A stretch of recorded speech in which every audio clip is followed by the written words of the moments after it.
Bueno, Señor, y para siempre tu misericordia. Y queremos honrarte y glorificarte en esta tarde, como solamente tú te mereces, Señor. Aleluya. Gracias, Padre. Amén y amén. Pueden tomar asiento, mis hermanos. Gracias, Señor Jesús. Gloria a Dios. Los niños pueden pasar a sus clases, por favor. Yo sé que lo están deseando. Así es que los demás nos quedaremos aquí mientras los niños están recibiendo sus clases en la escuela dominical. Y una vez más, damos gracias al Señor por todos los hermanos y hermanas que fielmente todas las semanas, mientras nosotros estamos aquí en el culto principal, ellos atienden a los niños para que puedan aprender de la palabra. Así que Dios les bendiga y también la bendición de Dios les llegue a ellos a lo largo de este culto y de toda la semana. Damos gracias al Señor por estar aquí. Pastor Walter hablaba de que había tenido alergia durante la semana. Esta semana a nosotros nos agarró un resfriado bastante grande, del cual todavía nos estamos recuperando. Pero bueno, yo tenía muchas ganas de estar hoy aquí en la iglesia el domingo.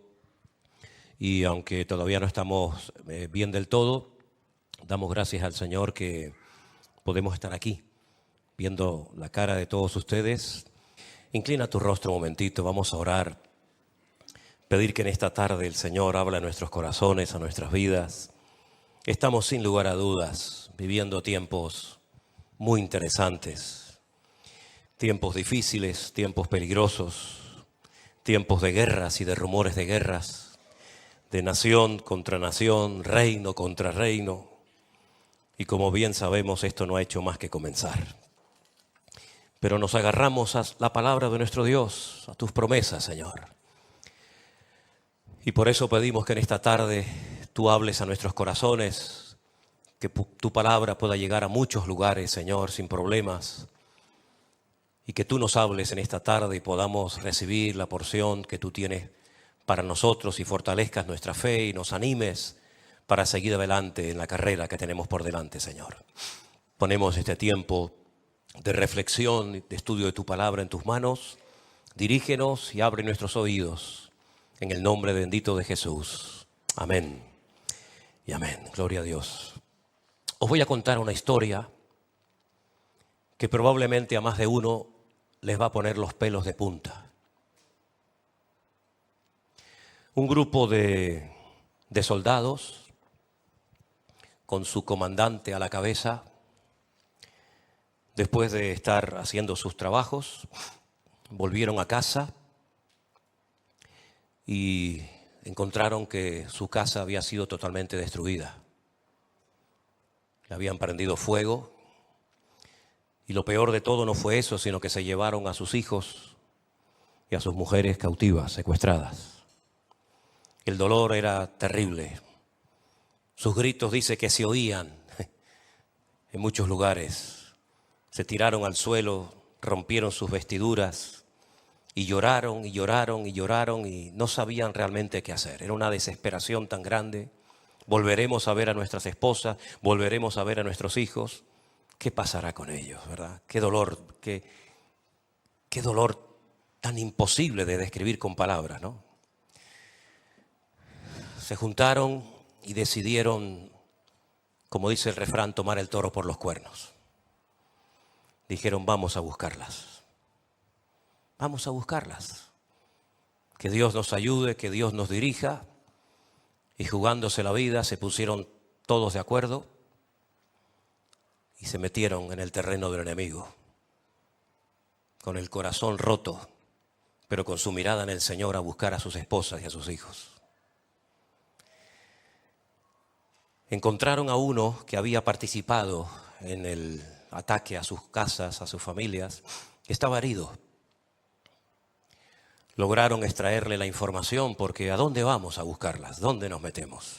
¿Por aquí, por allá? Lograron encontrarlas. Lograron encontrar a sus esposas, a sus hijos, a sus seres queridos. Estaban todos vivos. Y jugándose la vida, se adentraron en el campamento del enemigo y se dieron cuenta que estaban riéndose y repartiéndose caramelos y pasteles y blasfemando contra el Dios del cielo. Terrible, ¿verdad? Pero lograron arrebatarle el botín a esos salvajes y lograron volver a llevar a sus hijos y a sus esposas nuevamente, por lo menos a la tierra, ¿no? No a la casa, porque ya no estaba, ya estaba destruida. Me imagino que algunos de ustedes estarán pensando, pero esas noticias no han salido en ningún medio de comunicación. Se sigue hablando de más de 250, tampoco se sabe exactamente el número de los que han sido secuestrados, pero en ningún canal de televisión, en ninguna radio, en ningún periódico, se nos ha dicho que un grupo de soldados israelíes entraron en el campamento del enemigo y lograron llevarse de vuelta a sus hogares, a sus hijos y a sus esposas. Y es que en ningún canal de televisión te lo van a contar. Porque esta historia no tiene nada que ver con el 7 de octubre. Esta historia que te acabo de contar ocurrió hace 3000 años. En la misma zona y con los mismos enemigos que vinieron a quemar y a destruir y a llevarse cautivas a mujeres y a niños indefensos. Esta historia que te acabo de contar, por supuesto, que no aparece en la televisión, porque es una historia que solamente aparece registrada en un libro de la Biblia, en el capítulo 30 de Primera de Samuel. El capítulo 30 de Primera de Samuel dice que cuando David y sus hombres llegaron a Siglat, donde ellos vivían, los de Amalek habían invadido el Negev y a Siglat, y habían asolado a Siglat y le habían prendido fuego. Y se habían llevado cautivas a las mujeres y a todos los que estaban allí, desde el menor hasta el mayor. Pero a nadie habían dado muerte, sino se los habían llevado al seguir su camino. Vino pues David con los suyos a la ciudad, y he aquí que estaba quemada, y sus mujeres y sus hijos y sus hijas habían sido llevados cautivos. Entonces David y la gente que con él estaba alzaron la voz y lloraron hasta que les faltaron las fuerzas para llorar. Se vuelve otra vez a repetir la misma historia, ¿no? Parece mentira. Hace 3000 años pasó exactamente lo mismo que volvió a ocurrir el día 7 de octubre de este año 2023. Las dos mujeres de David, ¿verdad? Aquí menciona el nombre de una de ellas, Ahinoam, Jezreelita, y Abigail, la que fue la mujer de Nabal, el del Carmel, también eran cautivas. David se angustió mucho porque el pueblo incluso hablaba de apedrearlo. Pues todo el pueblo estaba en amargura de alma, cada cual por sus hijos y por sus hijas. Mas David se fortaleció en el Señor su Dios. ¿Cuántos dicen amén? Ahí está el secreto, hermanos. En medio de la angustia, invocar el nombre de nuestro Dios y fortalecernos en Él y en su palabra. Y David le dijo al sacerdote Abiatar, hijo de Ahimelech: yo te ruego que me acerques el efod. Y Abiatar le acercó el efod a David. Era la forma de consultar rápidamente cuál era la voluntad de Dios. No había tiempo que perder, cada minuto contaba en su contra. David consultó al Señor y le dijo: ¿perseguiré a estos merodeadores? ¿Los podré alcanzar?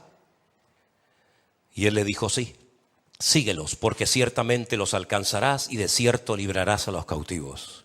Partió pues David, él y sus 600 hombres que con él estaban, y llegaron hasta el torrente de Besor, donde estaban algunos, donde quedaron algunos. Y David siguió adelante con 400 hombres, porque se quedaron atrás 200, que cansados no pudieron pasar el torrente de Besor. Y hallaron en el campo a un hombre egipcio, el cual trajeron a David, y le dieron pan, y comió, y le dieron agua de beber. Y le dieron un pedazo de masa de higos secos y 2 racimos de pasas. Y luego que comió y bebió él su espíritu, en él su espíritu, volvió su espíritu, porque no había comido pan ni había bebido agua en 3 días y en 3 noches. Y David le dijo: ¿de quién eres tú y de dónde eres? Él respondió: soy un joven egipcio. Yo soy siervo de una amalecita, y me dejó mi amo hoy hace 3 días porque yo estaba enfermo. Así son los amalecitas. ¿Se dan cuenta? Así son los amalecitas. David lo recoge, le da de comer, le da de beber, lo atiende, le da agua, y sin embargo su amo al ver que su criado estaba enfermo, en vez de hacer lo mismo que hizo David, lo que hace es que lo abandona. Qué diferencia, ¿no? Qué diferencia. Y le dijo David, versículo 14, pues hicimos una incursión en la parte del Negev, que es de los cereteos y de Judá, y al Negev de Caleb, y pusimos fuego a Siglat. Y dijo David, ¿me llevarás tú a esa tropa?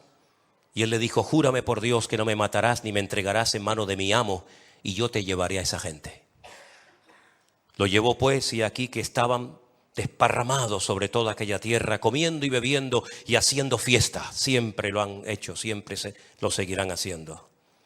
Por todo aquel gran botín que habían tomado de la tierra de los filisteos y de la tierra de Judá. Y los hirió David desde aquella mañana hasta la tarde del día siguiente. No escapó de ellos ninguno, solamente 400 hombres montaron sobre sus camellos y huyeron. Y libró David todo lo que los amalecitas le habían tomado, y asimismo libertó David a sus 2 mujeres. Y no le faltó cosa alguna, chica ni grande, ni así de sus hijos como de sus hijas, del robo y de todas las cosas que había tomado, todo lo recuperó David. Es increíble, ¿verdad?, cómo hay un enemigo en la Biblia cuyo nombre es Amalek, que es diferente, totalmente diferente a todos los enemigos con los cuales se ha tenido que enfrentar en el pasado el pueblo de Israel. Conocemos los nombres de esos enemigos. Había 7 enemigos principales que se habían, apoderado de una tierra que no era de ellos. Ellos tenían sus tierras, ellos tenían sus países, pero ellos querían, además de lo que tenían, apropiarse de un terreno que Dios ya había dicho al patriarca Abraham siglos atrás que esa era la tierra de su descendencia, del hijo de Isaac, de Jacob, etcétera, etcétera. La palabra de Dios nos enseña que esas naciones tenían que ser derrotadas y expulsadas de ese terreno, a menos que se rindieran. Pero de todos los enemigos que la Biblia menciona, hay uno que es completamente diferente a todos. Porque no solamente es un enemigo, físico, con el cual había que enfrentarse, sino que tipifica, representa todo lo que se opone a Dios. Ese enemigo llamado Amalek, si hiciéramos, los cálculos que se pueden hacer, ¿no?, para saber cuál es el valor numérico de su nombre en hebreo, suma 240. Y ustedes dirán, ¿y esto a qué viene? Esto viene que la palabra duda, que es safek, también tiene el mismo valor numérico, 240. Y es que este enemigo siempre está ahí. Pero hay algo que cuando se hace, ese enemigo como que se despierta y decide atacar y exterminar al pueblo de Israel. Porque si uno analiza uno por uno, no tenemos tiempo para hacerlo ahora, pero si uno analiza uno por uno los enemigos con los cuales se ha tenido que enfrentar esa nación, cada uno tiene su característica. De hecho, ya el nombre que recibe cada uno de los enemigos significa algo, y las estrategias, la forma de operar, la forma de atacar, pues nos dice mucho acerca de ese enemigo. Pero Amalek es un enemigo traicionero, porque es el enemigo que ataca por la retaguardia.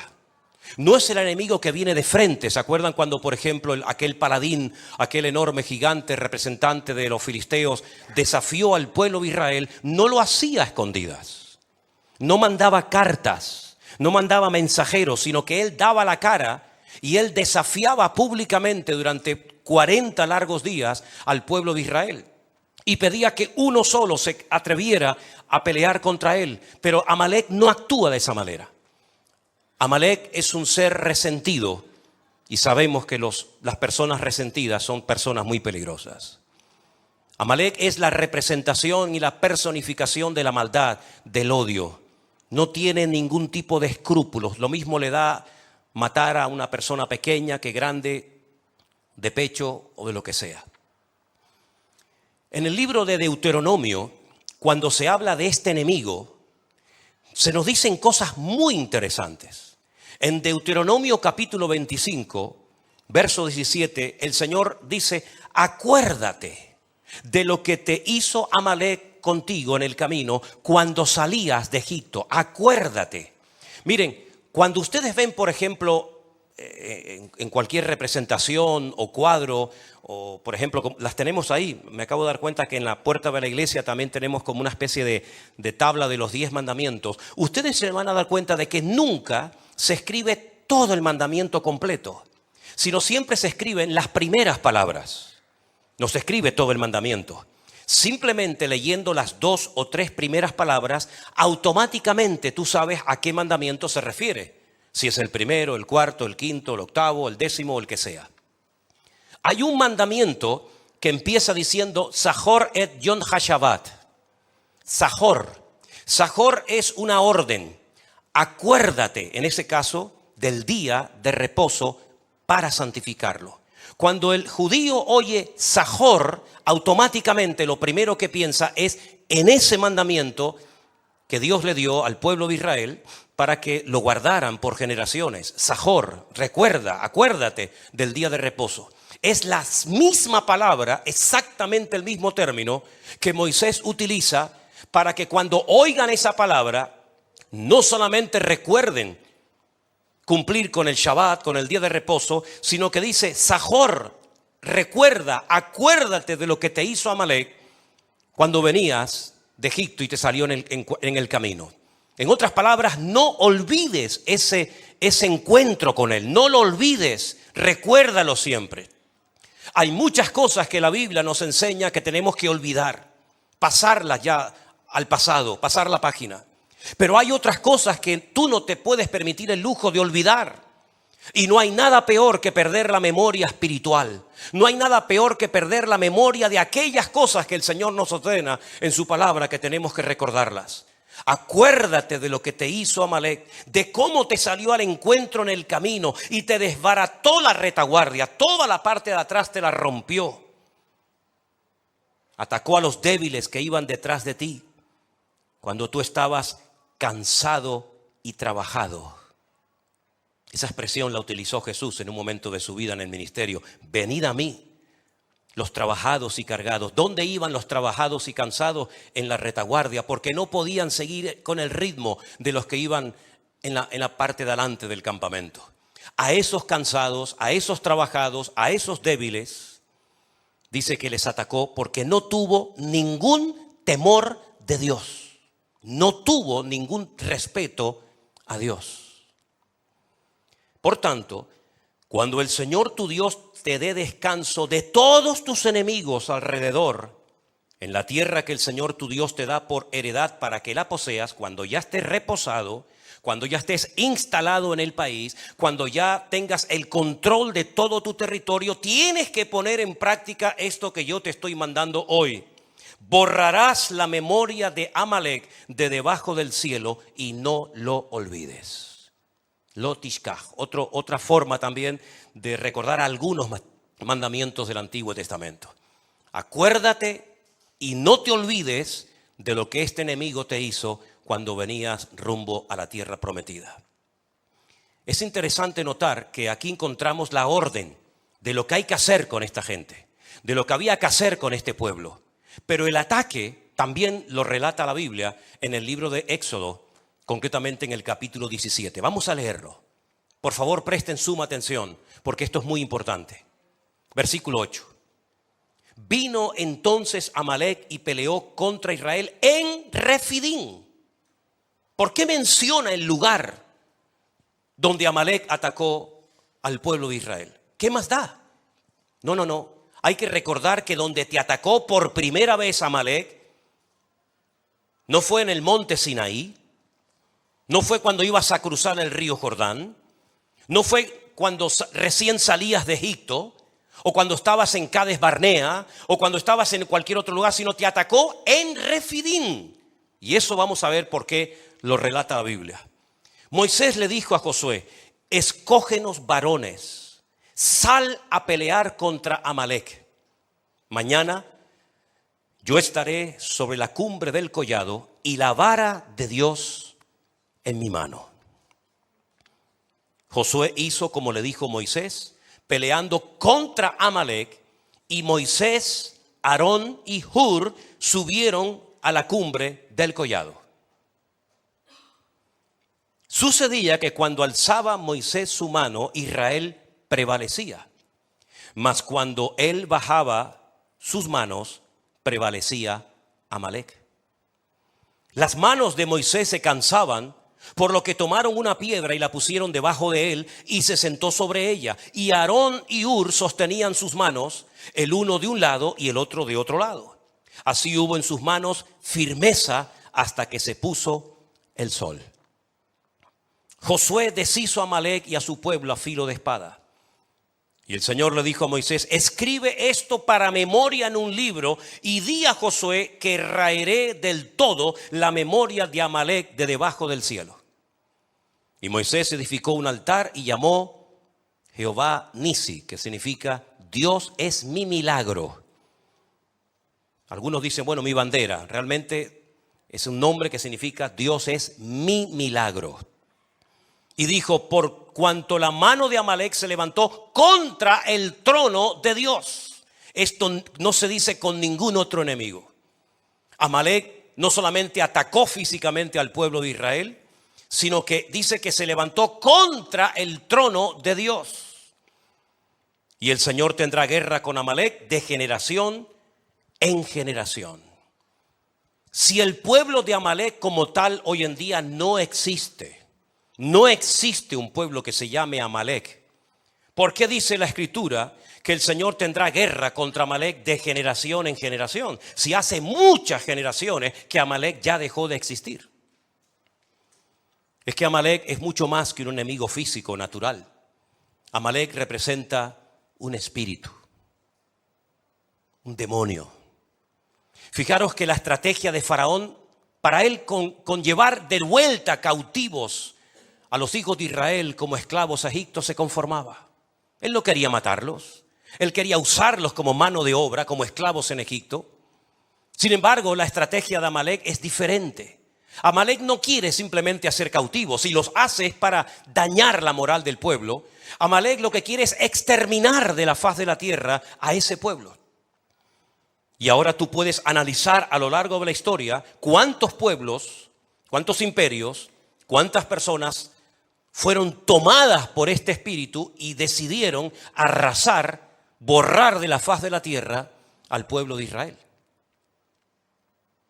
Sería muy interesante que analizaras esto a lo largo de la historia y te dieras cuenta de que no ha sido solamente Amalec el que intentó hacerlo, sino otros tantos.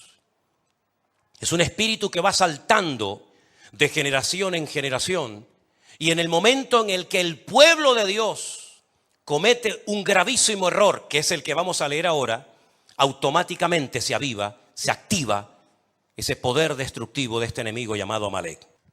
El pueblo de Israel sale de la esclavitud en Egipto con el objetivo de ir a la tierra que Dios le había prometido al patriarca Abraham, a Isaac y a Jacob. Pero antes de entrar en la tierra prometida, le sale al encuentro este enemigo. ¿Pero dónde le salió? En Refidín. ¿Y por qué le salió? Porque dice que cuando llegaron a Refidín no había agua para el pueblo.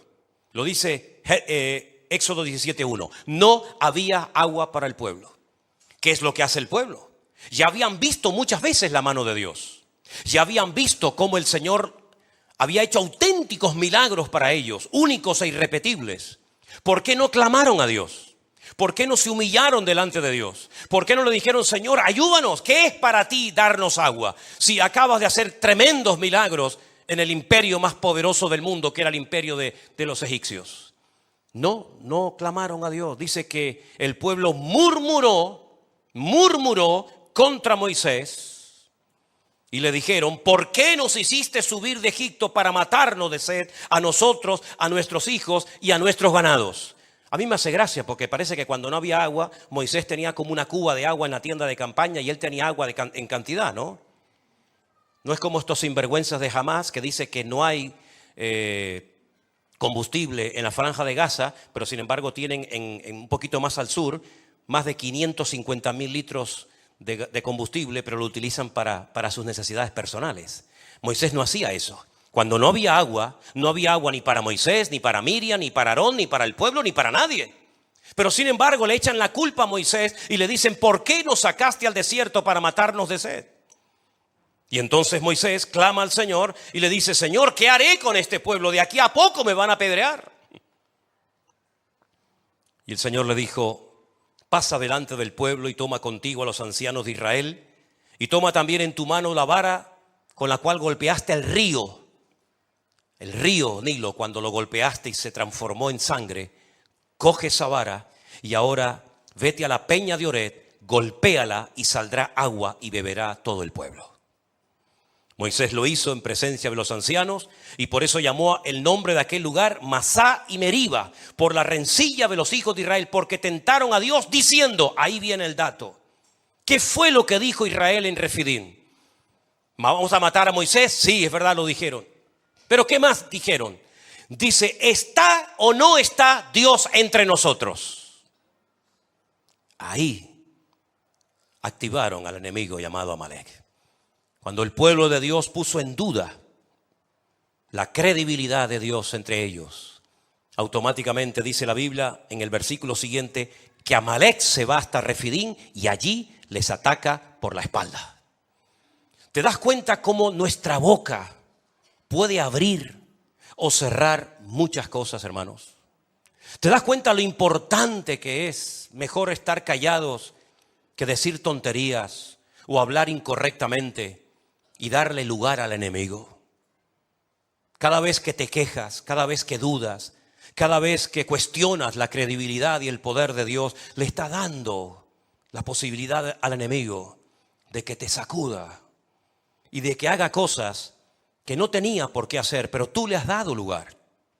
¿No habéis leído el versículo de la Escritura por la pluma de Pablo que dice, no deis lugar al enemigo, más bien someteos a Dios para que podáis resistir al diablo y entonces huirá de vosotros?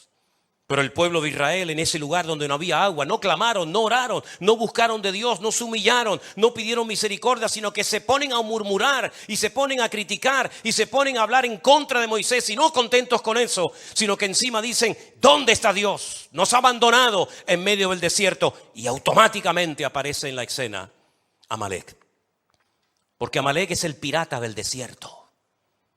Amalek es el que aprovecha la debilidad, la división, la discordia, la desunión de los hermanos para hacerse presente y atacar al débil y al que no está preparado.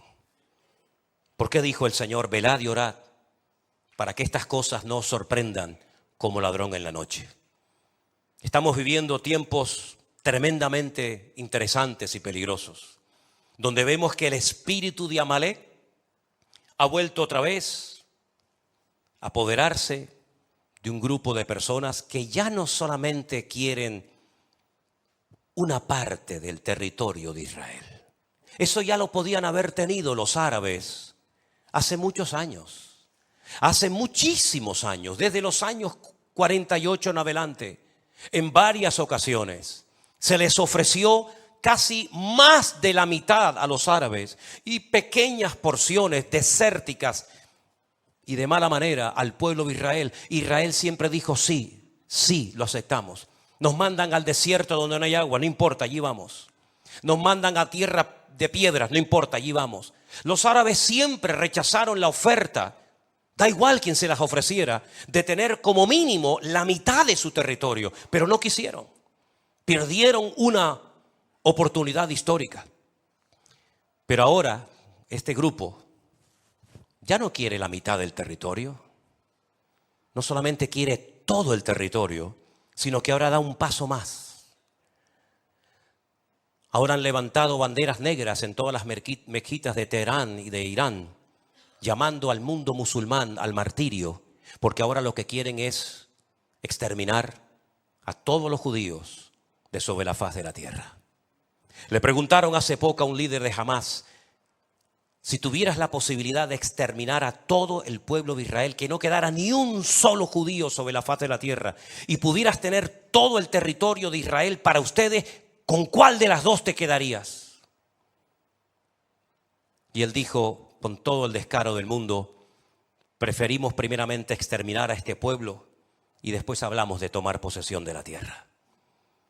¿Cómo se puede negociar con un grupo de terroristas que son capaces de hacer cosas que no las puedo decir porque si las digo ahora, pues podemos tener problemas con la retransmisión, ¿verdad? Porque son cosas tan fuertes, son cosas tan horribles.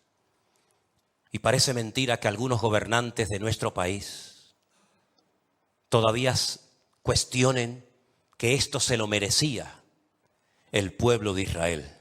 A veces me avergüenzo de ser español. A veces me avergüenzo de tener pasaporte español. Y no me extrañaría nada que en los próximos viajes a los españoles no nos dejaran entrar a territorio israelí. Porque ya que no los queremos y encima decimos que son ellos los malos, pues no me extrañaría nada como le hicieron, por ejemplo, a nuestra hermana Silvia y a Anderson cuando hace años viajamos y aquel hombre que dijo aquellas declaraciones terribles contra el Estado de Israel, ¿verdad? Pues el jefe de la seguridad del aeropuerto nos dijo: no voy a dejar entrar a ningún venezolano por las declaraciones que hizo su presidente. Y por más que le intentamos explicar que nosotros no teníamos nada que ver con eso, pues estuvieron presos. Sí, hermanos, presos estuvo Anderson. Y nuestra hermana Silvia también estuvo presa. Y otro hermano que también se congregaba con nosotros hace años en la iglesia del Puerto de la Cruz. Del dolor tan grande, ¿verdad? Del dolor tan inmenso de aquellas declaraciones que hizo aquel hombre, que se cumplió literalmente lo que dice la palabra de Dios. Porque hay reglas de oro que aunque la gente las ignore, funcionan para bien o para mal. Yo bendeciré a todos los que te bendigan y maldeciré a todos los que te maldigan. Es así. Y ese hombre maldijo, como dijo en aquella ocasión, desde lo más profundo de sus entrañas a ese pueblo. Y en menos de un año, aunque se fue a Cuba y consultó con todos los santeros y brujos, y hasta llegó a Venezuela y sacó los huesos de Simón Bolívar para hacer un ritual para no morir, en menos de un año el cáncer lo agarró por las entrañas y lo consumió. ¿Qué les parece, mis queridos hermanos? Estamos viviendo en unos tiempos tremendos donde la credibilidad de Dios está puesta en tela de juicio. Hay algo tremendamente interesante que pasa con este ataque de Amalek contra el pueblo de Dios. La palabra trono en hebreo se dice kisé. Y el nombre de Dios, todos sabéis que tiene 4 letras. Yod, Hei, Bat, Hei. Cuando se habla de que él atacó el trono de Dios, no aparece kisé Adonai, sino aparece Kes Yah. Es decir, le falta una letra a la palabra trono y le faltan 2 letras al nombre de Dios. Y esto tiene que tener una explicación, claro que tiene que tener una explicación. No es hasta el tiempo del final, cuando en el Salmo, por ejemplo, 9, versículos 7 y 8, el Señor reine y gobierne sobre toda la tierra, que vuelve otra vez a aparecer el nombre del trono y el nombre de Dios completo. Es decir, lo que os dije la semana pasada, por favor recordar los mensajes. No pasáis la página y decís, bueno, otro mensaje más. Recordar las escrituras, recordar lo que se enseña desde este púlpito. Hermanos queridos, detrás de todo esto hay un conflicto, una guerra espiritual. El mundo espiritual es tan real como la silla en la que usted está sentado esta tarde. El mundo espiritual es real. Cuando la semana pasada veíamos cómo Daniel oraba y añadía ayuno a su oración. Y estuvo durante 21 días sin probar bocado. Cuando finalmente se aparece el mensajero del Señor, le dice: desde el principio que te dispusiste a orar, tu oración fue oída. Pero una cosa es que nuestra oración suba, que sea oída, y otra cosa muy diferente es que baje la respuesta. Y dice, el tema es que el príncipe de Persia se opuso y tuvo que venir Miguel a ayudarme. Y cuando termine este conflicto voy a ir a pelear contra otro príncipe, que es el príncipe de Grecia. Y tú dices, pero ¿de qué estamos hablando? De un conflicto en el mundo espiritual. Satanás es el príncipe de las tinieblas y hay un conflicto espiritual. No es un conflicto, un problema político. Si fuera político, se sientan en una mesa y se resuelve en unos días, en unas semanas en la situación. Es que nunca se va a poder solucionar porque hay un conflicto de tipo espiritual. ¿Quién puede más? ¿El Dios de Abraham, de Isaac y Jacob? ¿O Alá? ¿Quién puede más? ¿El Antiguo Testamento y todas las promesas que Dios le dio a ese pueblo o el Corán? Detrás de todo esto hay este conflicto espiritual y por eso en ninguna tertulia de televisión, en ningún programa de radio y en ninguna parte nadie te va a hablar de esto, sino estos son buenos, estos son malos, hay un genocidio, ahora hicieron esto, ahora hicieron lo otro y siempre lo mismo y repetitivo y se realimentan uno al otro. Porque a Israel le dieron una semana de beneplácito, pero todas las naciones de la tierra se terminarán volviendo en contra de este país, porque así también está escrito en la palabra. Y el único que puede resolver esto, ¿sabéis quién es? El príncipe de la paz, al que precisamente en ninguna reunión lo invitan. En la reunión que hicieron estos líderes del mundo en Egipto, no invitaron al Señor Jesús. Cuando se reúnen los líderes europeos, no lo invitan a Él para que esté presente.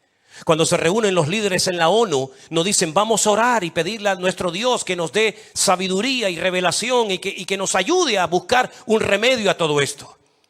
El otro día dijo alguien algo muy interesante.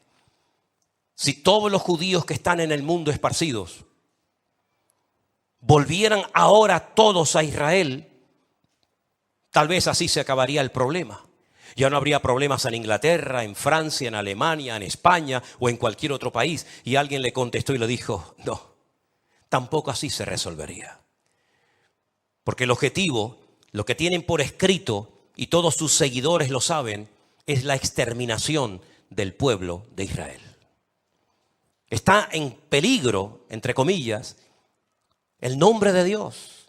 Y Dios dice que intervendrá y salvará, no por vosotros, sino por amor a mi nombre, porque el Señor ha comprometido su palabra en guardar a ese pueblo y ese territorio y a esas familias, aunque no crean en Él, aunque le rechacen. Fíjate lo misericordioso y lo amoroso que es Dios, que a pesar de los pesares, Dios dice, aquí estaré siempre peleando por mi tierra, porque la tierra de Israel no es ni de los judíos, ni de los palestinos, ni de nadie, sino la tierra es de nuestro Dios. Así que mis queridos hermanos, hasta que no entienda la gente que esto es un conflicto espiritual, difícilmente van a poder acertar y darse cuenta de que realmente el único que puede solucionar todo esto es nuestro Dios. Hay algunas características que he anotado aquí que quisiera compartir con ustedes acerca de cómo actúa este espíritu, que no solamente actuó digamos un poco en el tiempo del faraón, aunque realmente con matar a los niños se conformaba. Dejó a las mujeres, por ejemplo, vivas. Pero sin embargo, si ustedes leen detenidamente, y espero que lo puedan hacer esta semana, el libro de Esther, se van a dar cuenta que el personaje que es usado por el diablo en ese momento de la historia, él quería exactamente lo mismo que quiere ahora esta gente: el exterminio total y absoluto del pueblo de Israel. Pero todos sabemos la historia, ¿no? Todos sabemos que le salió el tiro por la culata, pero ya hubo otro segundo intento, y a lo largo de la historia ha habido otros momentos y otros lugares. Número 1, la Biblia dice que Amalek no tiene ningún temor de Dios. No tiene ningún temor de Dios. Porque la Biblia dice que ese espíritu se levanta contra todo lo que es objeto de culto. Todo lo que tiene que ver con el Dios vivo y verdadero lo quiere atacar y borrar de la faz de la tierra. Ataca por la espalda a las mujeres, a los niños, a los cansados. No respeta a nadie, no tiene ningún tipo de afecto natural. Por eso dice la Biblia en Romanos capítulo 1 y capítulo 2 que por haber perdido todo afecto natural, Dios los entrega a hechos vergonzosos. Este enemigo se alimenta con sangre, porque dentro de la cultura del Islam, ellos saben perfectamente, dentro de sus principios religiosos, que el Maguid no viene hasta que haya un río de sangre. Y ustedes se preguntarán, ¿y quién es este Maguid? El Maguid en el Islam es el Mesías. El Maguid en la Biblia es el anticristo. Y el otro día dijo un líder, porque dicho sea de paso, los líderes de Hamás, que son todos multimillonarios y tienen fortunas tremendas, no están en la Franja de Gaza. Están muchos en Qatar y en otros lugares pegándose la gran vida, ¿verdad? mientras su pueblo pues está como está. Él dijo que la única manera de atraer al Magid es con ríos y ríos de sangre. Son como los vampiros, se alimentan de sangre. Es traicionero, es rencoroso, lucha contra Dios. Fue el enemigo que pretendía frenar el avance del pueblo de Dios en su conquista, en su objetivo de tomar la tierra prometida. Dios le había dicho, esta es la tierra donde fluye leche y miel, la tierra que yo le prometí a vuestros padres. Y Amalek se para y dice, no vais a pasar por aquí. Por eso dice la Biblia que tuvieron que hacer un rodeo y no entraron por el sur, por lo que sería hoy en día la franja de Gaza, sino que hicieron un rodeo y entraron por los campos de Moab, por lo que sería hoy en día Jordania, otro país inventado, dicho sea de paso, y tuvieron que cruzar el río Jordán. Y cuando cruzan el río Jordán, el primer obstáculo que se encuentran, por supuesto después del río, es la ciudad de Jericó. ¿Por qué hicieron ese rodeo? Porque Amalek era un enemigo que como los atrapara, los quería arrasar de la faz de la tierra. Y el Señor le dijo, te vas a encargar de ellos, pero una vez que tomes posesión de la tierra, una vez que ya tengas el control de la tierra, no te olvides de lo que te hizo y borrarás su memoria de la faz de la tierra. Amalek es como una especie de virus. Es un virus que muta. Hoy utiliza un grupo, mañana utiliza otro, hoy utiliza un sistema político, mañana un sistema religioso. Y es un virus que va mutando a través de los tiempos. Y la persona que se abre y está dispuesta a ser afectada, usada por ese virus, por supuesto que lo hace, y más si tiene poder y más si tiene dinero. Representa el antagonismo puro en contra de todo principio moral o espiritual o de la índole que sea. Es interesante notar que los datos dicen que desde la Segunda Guerra Mundial no habían muerto en un solo día tantos judíos como desde el tiempo de la Shoah, el tiempo del Holocausto. Y es que se vuelve a repetir la historia, ¿verdad? Se vuelve otra vez a repetir, no con el nombre de Amalek, sino con el nombre de, en este caso, de Hamás. Palabra que aparece muchas veces, 39 veces en la Biblia. 39 veces aparece la palabra Hamás en la Biblia. La primera vez que aparece, para darles un pequeño dato, es cuando el Señor dice que observó la tierra y la tierra estaba llena del Hamás. Estaba llena de actos de violencia y el Señor dijo, hasta aquí hemos llegado. Borrón y cuenta nueva. Prepara el arca donde te salvarás tú y todos los que quieran salvarse. Hermanos queridos, estamos viviendo en tiempos peligrosos, en tiempos difíciles, porque si este espíritu no se para en ese lugar donde está ahora centrado, saltará a toda Europa. Y Europa, que está dormida y atontada desde hace ya muchísimos años, abierta a lo que nunca tenía que haberse abierto y cerrada a lo que nunca tenía que haberse cerrado, será la siguiente víctima. Porque no se olviden que todos y cada uno de nosotros, no solamente por ser, digamos, occidentales, sino además por ser cristianos, seguidores de Cristo, del Rey de Reyes y Señor de los Señores, el que murió y resucitó al tercer día, también nos hemos convertido en enemigos potenciales de este tremendo espíritu llamado Amalek, o ponle el nombre que tú prefieras. ¿Cómo se puede vencer y cómo se puede luchar contra todo esto? De rodillas. Lo decía Walter hace un rato. Nuestra gran fortaleza, ¿sabéis cuál es? ¿Sabéis cuál es la fortaleza nuestra en este momento? Nuestra debilidad. Nuestra gran fortaleza es que somos débiles para defendernos contra estas cosas. Pero el Señor le dice a los débiles, digan los débiles, fuerte soy en el Señor. Esta batalla espiritual no es contra sangre y contra carne, por lo menos lo que nos toca a nosotros, sino contra príncipes, contra potestades, contra gobernadores, contra huestes espirituales de maldad en las regiones celestes. Por eso Pablo habla de escudo, de yelmo, por eso Pablo habla de una armadura y describe cada una de las piezas de esta armadura como algo que el enemigo quiere robar, como os dije la semana pasada. El yelmo de la salvación no quiere que la gente se salve, sino que se condenen eternamente. El apresto del evangelio de la paz quiere robar la paz y poner la guerra. Dice la Biblia que el escudo es el escudo que representa la fe. Quiere quitar la fe. Quiere que la gente sea incrédula, que crean tonterías menos en quien tiene que creer. Y así sucesivamente el enemigo tiene una agenda, porque déjeme que les diga algo, Satanás no se cansa, Satanás no toma vacaciones, Satanás no se toma un respiro, Satanás es un ser amargado, frustrado, que está constantemente pensando en el mal, es padre de mentira. Y está tratando, sabiendo que le queda poco tiempo, porque si alguien sabe en el mundo espiritual que le queda poco tiempo, ese es él. Pero sabemos que en este poco tiempo la iglesia tiene que estar preparada con lo único que puede hacer, orando y velando para que estas cosas no nos sorprendan, como si alguna cosa extraña estuviera aconteciendo en el mundo, sino que supiéramos que nuestros hermanos están siendo sacudidos en todas partes. Yo hablo casi a diario con hermanos nuestros en la fe, en Jerusalén, en Tel Aviv, en Galilea. Constantemente estoy hablando, casi todos los días hablo con ellos. Hablé hace unos días, me llamó, mejor dicho, nuestra hermana Susana, que vive en Galilea, en la ciudad de Tiberias. Y estuve hablando con ella, una hermana que cuando ella llegó con su marido, recién terminada la Segunda Guerra Mundial, allí a Israel, queridos hermanos, había 4 creyentes en toda la Galilea, 4 creyentes, y se tenían que ir a lo alto de una montaña a orar a escondida para que los rabinos no les apedrearan y no les escupieran y no los maltrataran. Pero ellos iban a orar y les hacían pintadas en las puertas de las casas y le hacían todo tipo de cosas. Y hoy en día tienen una congregación de más de 400 hermanos nuestros en la fe en la ciudad de Tiberias, en Galilea.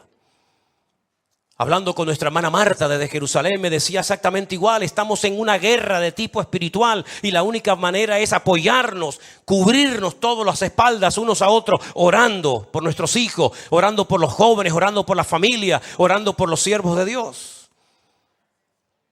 Porque dice la Biblia que desde la angustia podremos llegar a invocar el nombre del Señor y el Señor nos responderá y será propicio. Amén, hermanos. Así que, mis queridos hermanos, la historia se vuelve a repetir.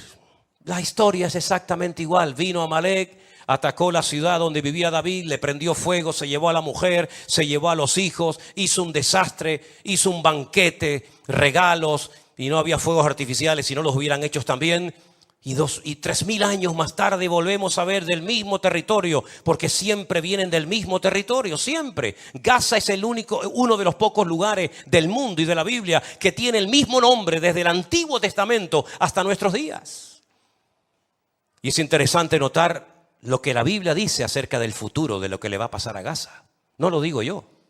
Yo siempre digo a la gente cuando, saben que como dije el otro día, se ha puesto muy de moda eso de te cogen un vídeo, uno te parte hacia la mitad y se pone al lado. Escuchen, miren lo que dice este hombre, miren lo que dijo. Se ha puesto de moda esa historia, ¿no? Pues, queridos hermanos, estamos viviendo en unos tiempos en los cuales necesitamos doblar la guardia. ¿Oramos? Sí, hay que orar más. Buscamos el rostro de Dios, nada más empezar a la mañana, hay que hacerlo mucho más. Porque el horno se ha puesto tan fuerte y la presión va a ser tan tremenda. Ya desde el 2020 el Señor nos viene hablando muy claramente. Y nos metió una sacudida a los creyentes y probablemente nos preparó para esta hora de la historia. Porque yo le decía hace un instante a Anderson, ¿quién va a orar por los judíos hoy en día? ¿Quién va a doblar rodilla para orar por ese pueblo? ¿Los musulmanes? ¿Los budistas? ¿Los hinduistas? Los únicos que van a orar, y espero que lo hagan, por el pueblo de Israel y por nuestros hermanos allí, vamos a ser nosotros los cristianos, los hijos de Dios. Y vuelvo otra vez a repetirse la historia. Israel ahora está triste, la gente está triste, no hay tal vez esa alegría que había antes, ¿verdad? Pero ahí apareció una gentil que consoló a una cansada y triste Noemí, que ya decía, me tengo que cambiar hasta el nombre, porque mi actitud no coincide con el significado de mi nombre, ¿verdad? Y yo creo que en este tiempo, no sé hasta cuándo, yo no sé hasta cuándo el Señor nos permitirá ver lo que está pasando, no lo sé. No tengo ni ideas porque cuando uno vivió el 2020 con la pandemia dijimos, esto fue lo más grande que nos ha pasado en nuestra vida, ¿sí o no? Cerrar todas las iglesias, millones de cristianos sin poder congregarse, Parece que aquello era lo peor que nos podía pasar, ¿no? Dios después cambió todo en bendición. Pero ¿hasta dónde nos permitirá ver el Señor? Yo llevo días analizando y leyendo y preguntándole al Señor y orando. Señor, esta va a ser una guerra más, la octava, dicho sea de paso. La octava guerra que Israel no ha empezado nunca ninguna, pero que dicho sea de paso siempre las terminó ganando todas. ¿Será esta una más en la lista? ¿O será esta una que nos lleva a la otra y a la otra? Porque como les dije la semana pasada, y créame que voy concluyendo, lo peor está por venir.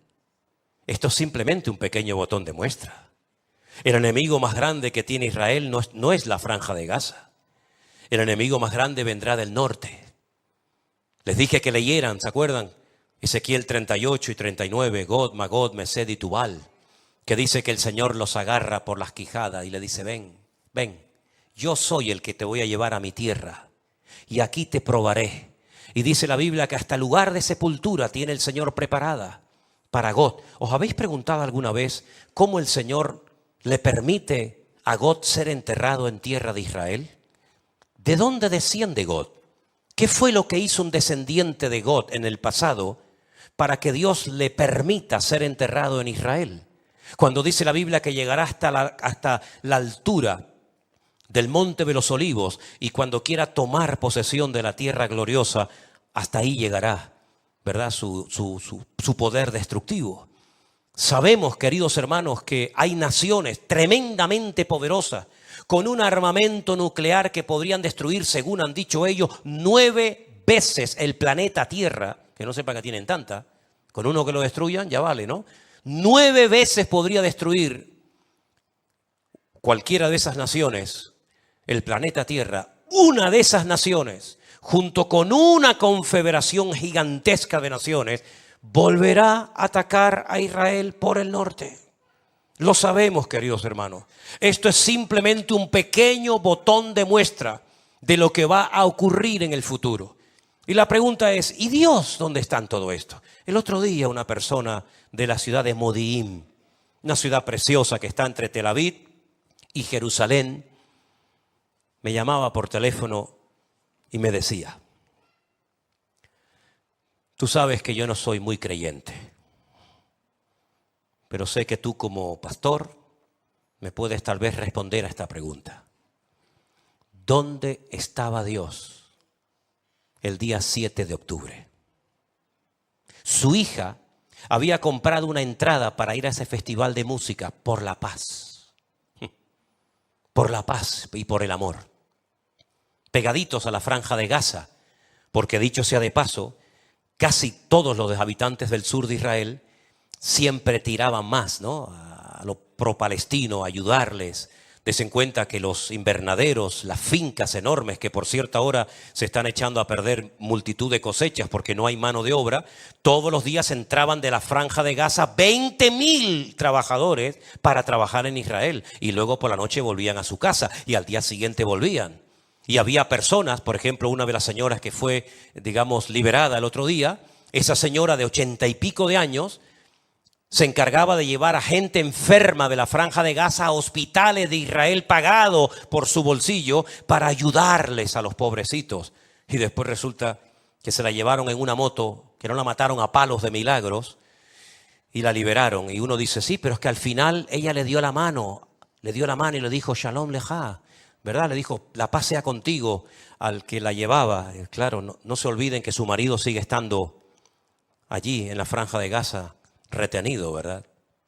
Así que mis queridos hermanos, este ataque que hemos visto en estos días no ha sido simplemente un ataque contra un pueblo. Permítame decirles que en este momento hay personas secuestradas de los Estados Unidos, muchos argentinos, españoles, peruanos, colombianos, franceses, alemanes, austríacos, italianos, tailandeses, de Nepal, de Inglaterra, de Canadá, México, Chile, Brasil, Panamá, Ucrania, Irlanda, Filipinas, Tanzania y probablemente alguno más. Fue un ataque contra el mundo.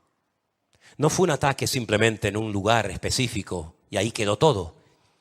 El objetivo es borrar a nuestro Dios y a su pueblo de la faz de la tierra. Pero dice la palabra de Dios que aunque un ejército acampe contra nosotros, no tiene que temblar nuestro corazón ni tener miedo, porque el Señor es nuestra luz y nuestra salvación.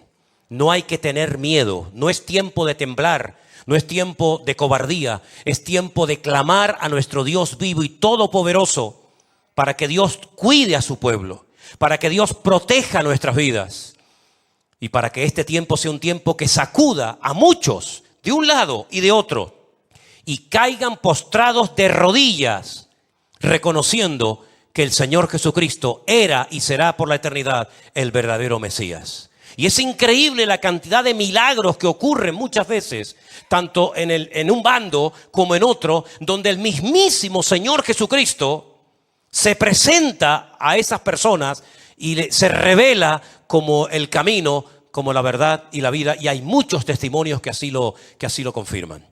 Así que mis queridos hermanos, oremos, clamemos al Señor. Porque el Señor es el único que tiene el control y es el único que puede poner lo que tenga que poner en esta situación difícil. ¿Cuántos dicen amén? Cierre sus ojos, por favor, un momentito en esta noche, ahí donde estás. Y hermanos, piense solamente por un instante en esto.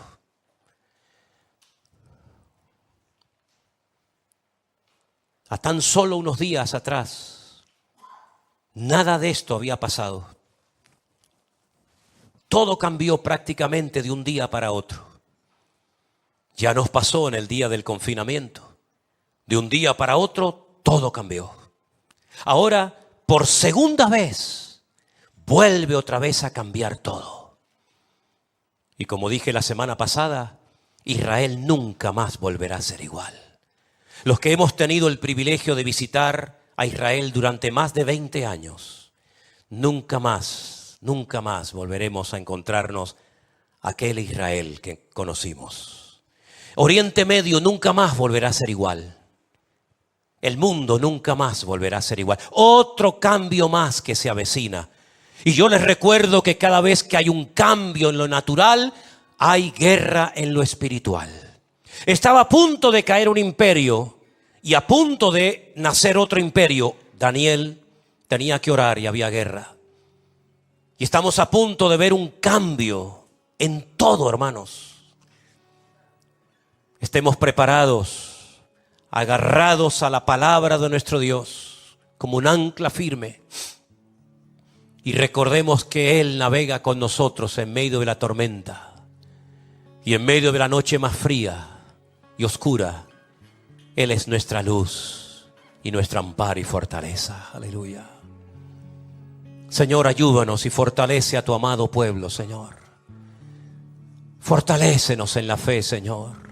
Somos débiles, somos vasos de barro, Señor. Tú eres nuestro refugio, Señor. Tú eres nuestro pronto auxilio, Señor. Tú eres nuestro amado Dios del cielo. Aleluya. Señor, nosotros te amamos, Señor, y no queremos fallar en esta hora de la historia.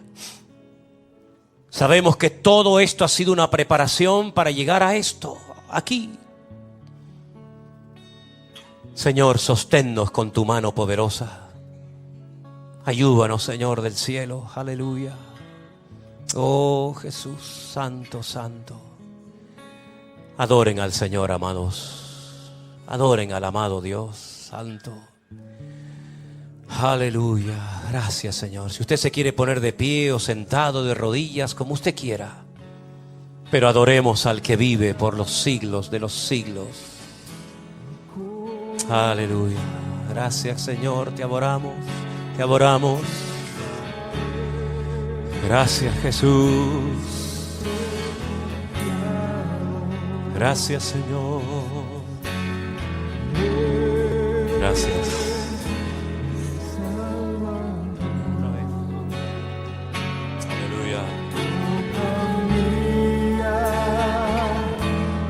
Salvación.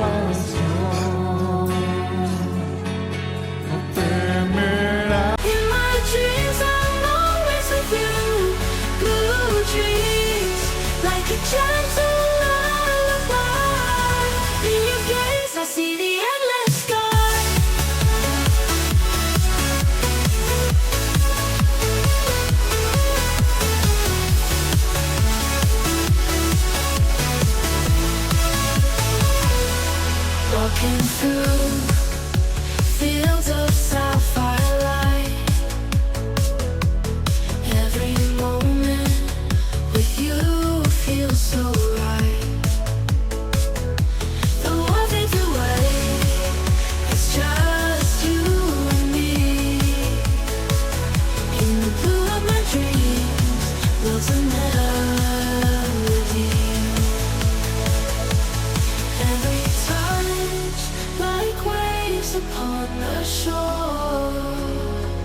temerá mi corazón. Gracias. Siempre, siempre. Siempre confiado. Amén, amén.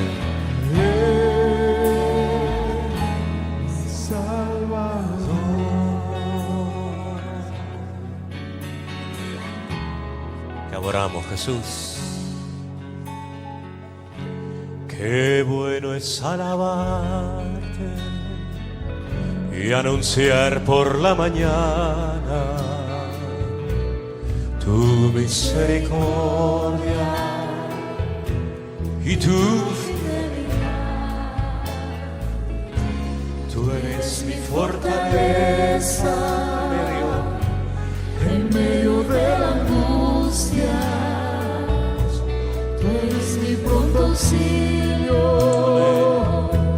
en la tribulación. Una vez más, qué bueno es alabarte y anunciar por la mañana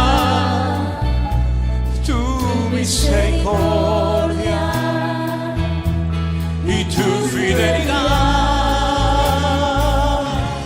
Tú eres mi fortaleza En medio de la angustia, tú eres mi pronto auxilio en la tribulación. Roca mía, salvación, no temerá mi corazón. Yo estaré siempre confiado en mi Salvador.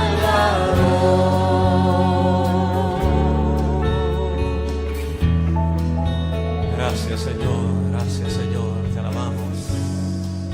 Gracias, Señor. Vamos a agarrarnos al Señor cada día, hermanos. No nos queda otra más que agarrarnos a nuestro Dios. Aleluya. Las personas que tienen ya una cierta edad a veces me preguntan, toda la vida esperando para llegar a esta edad, mi casita, mis nietos, mi jubilación. Hermanos queridos, entreguémosle nuestra agenda al Señor. Hace tiempo que le dije, ya no llevo agenda. De hecho, no tengo agenda. No quiero tener agenda, Señor. Mi agenda eres tú, Señor. Lo que tenga que pasar, que pase. Lo que tenga que venir, que venga.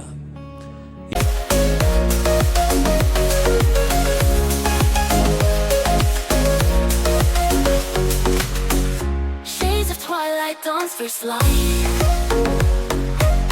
Echoes of days that felt so right.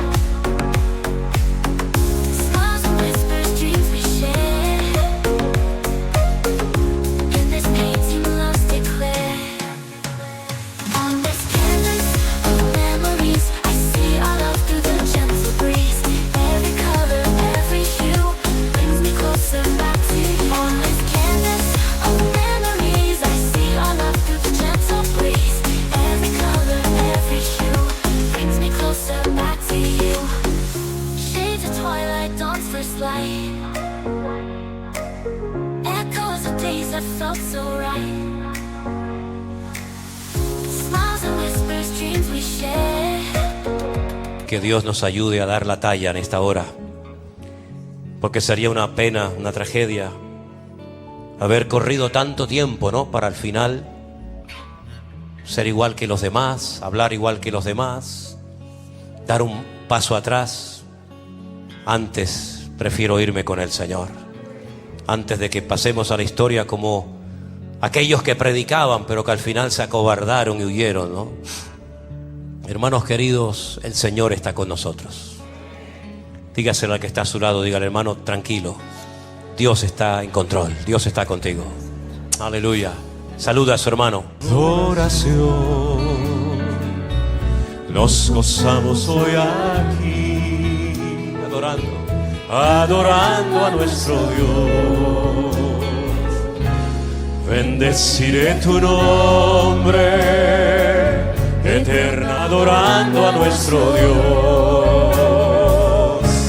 Bendeciré tu nombre, eternamente y para siempre, de suprema alabanza. Eres digno, mi Señor, roca mía y salvación. Aleluya. No temerá mi corazón. Yo estaré siempre confiado en mi Salvador. Roca, roca mía, mi salvación. No temerá mi corazón. Yo estaré siempre, siempre confiado en mi Salvador.